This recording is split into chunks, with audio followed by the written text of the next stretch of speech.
And finally, last but of course not least, we have Diamond Ford.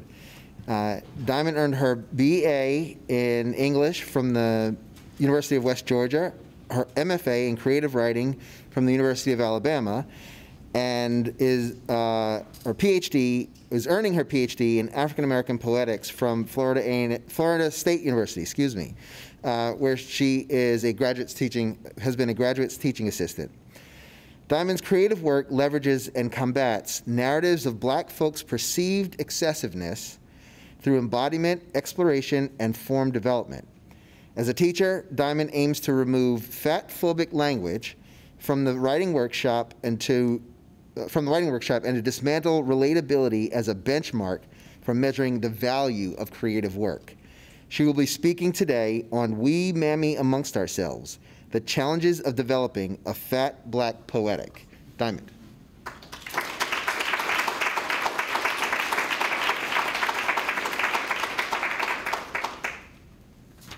Hey. It's nice to meet you all. Oh, I kind of like this light. It kind of like makes it so I can only see like the blurry image of your faces. In case you haven't realized it, I have performance anxiety, so here we are. Okay. I taught a freshman composition course where students were tasked with thinking critically about our relationship to food. For their first paper, the students wrote a personal narrative centered around a food memory. One of my students wrote about making tacos for the first time. Another wrote about sweet potato pie as a Black Thanksgiving staple. One student wrote about starting an eating contest with his friends in high school. These students shared their food memories and discovered some interesting elements about their relationship to food. With the success of their personal narratives achieved, my students then paired these memories with research for their second paper. Enter Brad, whose name wasn't really Brad, but we'll go with it anyway. Brad was researching a narrative about Southern food culture. Brad argued that the South's overwhelming obesity rates could be blamed on Black people. Black people are fat, he reasoned, and there's lots of Black people in the South, so Black people must be the reason the South is fat. Does this surprise you? The history linking fat phobia and anti-Blackness is long, rooted in erasure. Consider the 18th century etching, The Voyage of the Sable Venus, from Angola to the West Indies. In it, a dark-skinned, muscular woman travels on a shell to the Americas. She is inspired by Botticelli's The Birth of Venus. However, as Janelle Hobson points out in her book, Venus in the Dark, the sable Venus appears more muscular and indelicate than the white Venus figure. That the sable Venus holds the reins of her own voyage to America, aims to erase the violence of the transatlantic slave trade. A narrative of anti-conquest, as historian Jenny Sharp argues. In short, Black folks are responsible for their own captivity. Saatchi Baartman, derogatorily known as Hottentot Venus, was a Khoisan captive from the colonial Cape of South Africa. Well, there are still questions about how much agency Baartman had. Her colonized body was stigmatized for a large buttock, what Western medicine would call steatopygia, a supposedly disabling and racially encoded condition that suggests anyone with a big old booty might be an anomaly or disabled. And more recently, although her first manifestations are as early as the 19th century, the mammy canters into the American imagination. Watermelon woman, dark face moony, kerchief tight. As Barbara Christian describes mammy in her book, Black Women Novelists, the mammy is, quote, Black, fat with huge breasts, strong, kind, loyal, sexless, religious, and superstitious. Mammy is gone with the wind. She Aunt Jemima's from the syrup bottle. She takes her kerchief off, wide smiles with a bottle of Pine Sol. Diane Amos offering white folks quick quips to clean their houses. She joys, winks at the camera. That's Pine Sol, baby. Like the Venus before her, Mammy's manifestation is part of a narrative intended to erase the violence of slavery. She is desexed to counter the true and profuse narrative of sexual violence enacted against slave women in the house. Mammy is ugly, designed to be, so that no one can suggest she is sexually exploited or desired. Mammy, with her dark, oily face and uncontrollable body, is just short of a tamed beast. Which means if I want to create a fat Black poetic, I have a long history to dismantle and contend with. Perhaps this is why so few Black poets write openly and directly about fatness, although there are some of us, Simone Person, Ariel Marie, and Jari Bradley, to name a few, Lucille Clifton, Wanda Coleman, and Maya Angelou. And on the prose side, Roxane Gay, Kiese Layman, and Tressie McMillan Cotton have all had significant success writing about their fat Black bodies. And perhaps the success these writers achieved in prose plays part in the revelation that poetry is inherently in opposition to fatness. Poetry encourages concision and compression. It focuses on the minute, a single line, a single word, a single comma. In workshop, we tell the poet to cut, compress, or trim the fat of their poems. Combine this instinct with the Eurocentric canon of poetry, its forms, sonnets, villanelles, ballads, and more, and a fat Black poetic seems clipped from its beginnings. How can tools of compression allow for the expansiveness of the fat Black body? Perhaps the answer lies in rupture. African American poets have long used rupture as a means of navigating white-centric poetry. Phyllis Wheatley, historically criticized for her use of neoclassical forms, has also been lauded for interweaving that formalist verse with a subtle vein of subversion. In essence, Black folks have long tasked Eurocentric forms to hold their narratives. Sometimes, gleefully, those forms break. We create our own forms too, forms imitative of work songs, field hollers, blues, gospel, and jazz.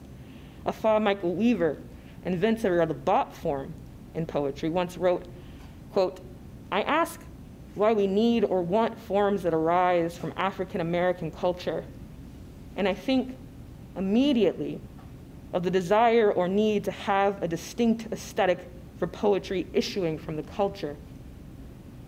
What Weaver references is form as a means of gatekeeping, of disallowing the possibilities for the erasure and revision of Black experiences so often enacted in our history. We protect Black experiences by relying on forms derived from Black experiences. What are, or what could be, the fat Black forms of poetry?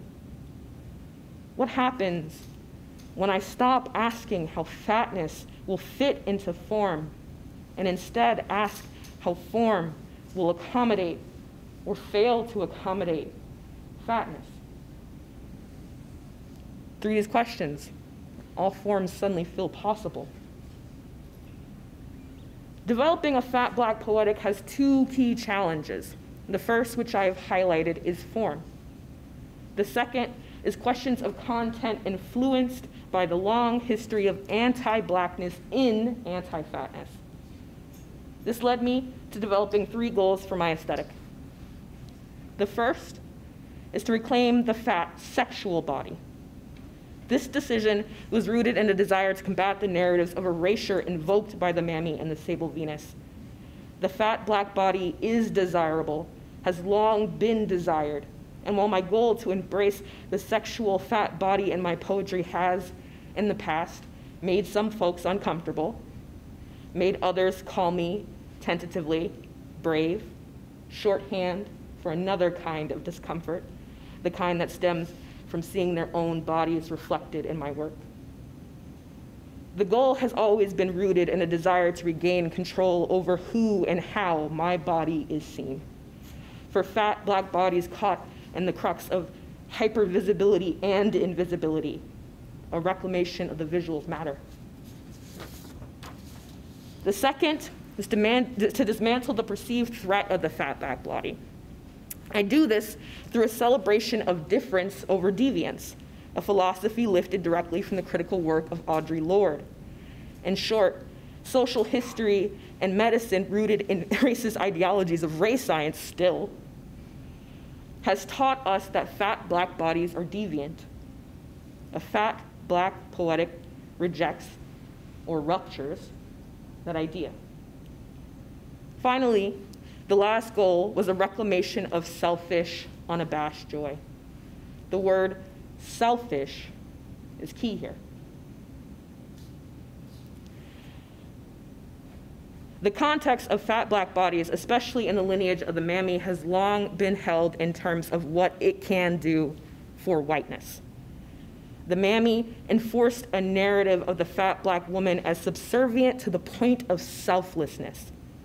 Her large breasts and ample body are designed to mother the masses' children, and she is only happy when she is doing that. Mammy is denied the ability to inhabit herself. I inhabit myself. Fat joy is rooted in optics. Fat characters reduced to comic tropes, the fat fool or fat and funny friend. Popular Black American sitcoms like The Parkers or Moesha were lauded for their ability to capture social issues related to sex and sexuality, race, gender, and more, and yet they couldn't help but to treat their fat Black characters, Monique and The Parkers, Countess Vaughn and Moesha, as jokes, as if their fat bodies were funny, as if their desirability was funny, as if a fat woman having desire is funny. We mammy even amongst ourselves. On September 9th, I will be reading poems that embody the goals of this aesthetic. These poems thrive in their threat. They are selfish and joyous. They don't need to play foil to the whiteness thrust against them. These poems are my answer to Brad and the Bradleys before him. Bradleys who are scared of the expansiveness of the Black body, the excessiveness of the fat body, who are afraid of their desire for such bodies, who are afraid they might lose sight of themselves. I hear you, Bradley, and my poems do too. Yes, these poems sing. I could be a threat, but first, I have to care about you. I'd like to switch gears and end my presentation with a poem from my book that I will be reading on the 9th, right? I'm also gonna throw papers around, why not, right? This poem is called Blood Ode. Fat girl nicks herself shaving in the shower, resents the water that will carry her blood to sea. Blood, worthless currency, cannot buy a country but becomes it, platelet stitching into streets. Fat girl weeps for the blood that won't return. How many mothers have tried such a homecoming? Sons and daughters inking the tarry streets. Fat girl becomes a mother through her looking, has seen too many children mangled by a sense of justice. She carries somebody's child in the crater their death create inside her. If she could just reach deep enough, if she could piecemeal her own plump, how many layers would it take to make a bulletproof lung? Fat girl mourns the blood muling a persistent path through the drain pipes. If blood must be taken, let there be coral glittering like gemstones at their feet, dolphins pitching foam in arcs out from the sea. Let there be air. Enough. Fat girl could be a mother, fretting the impossible journey of her blood. Thank you.